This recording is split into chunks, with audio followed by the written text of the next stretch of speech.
How far ahead are you thinking? Like, how far do you imagine what you're really capable of? When you see someone pulling off something insane, do you ever ask yourself, could I do that? The usual reaction? Oh, I don't have the coordination, or I'm just not a numbers guy. People are quick to chalk it up to talent, luck, or some random advantage that's out of their control. But the reality? Almost every time, the reason someone's great at something is because they've worked relentlessly for it. Take something as visible as a guitarist shredding on stage in front of thousands. Most people watching won't think about the years of practice that got him there. They just think, wow, I could never do that. But that's missing the point entirely. Comparing your beginner self to someone's peak performance makes no sense.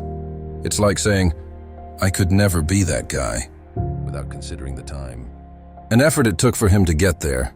Let's break it down with something familiar. Say there's a stat that only 1% of the world can bench 315 pounds. Now, it sounds exclusive, right? But think deeper.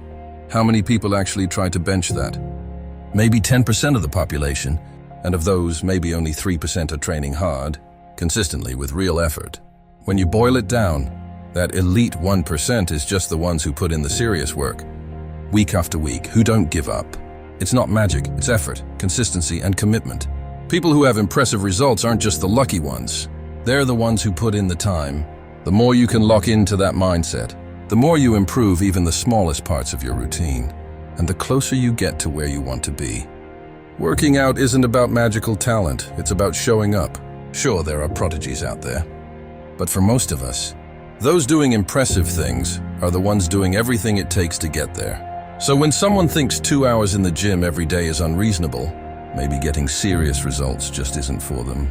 For others, it's not crazy. It's dedication. Then there's the small stuff. Who drives to the gym just to hit forearms and calves? The guy who wants bigger forearms and calves. It's that simple. You can see it everywhere. Look at the top dog in your gym. Not necessarily the biggest, but the one consistently getting results. He knows his diet, training, and recovery are dialed in.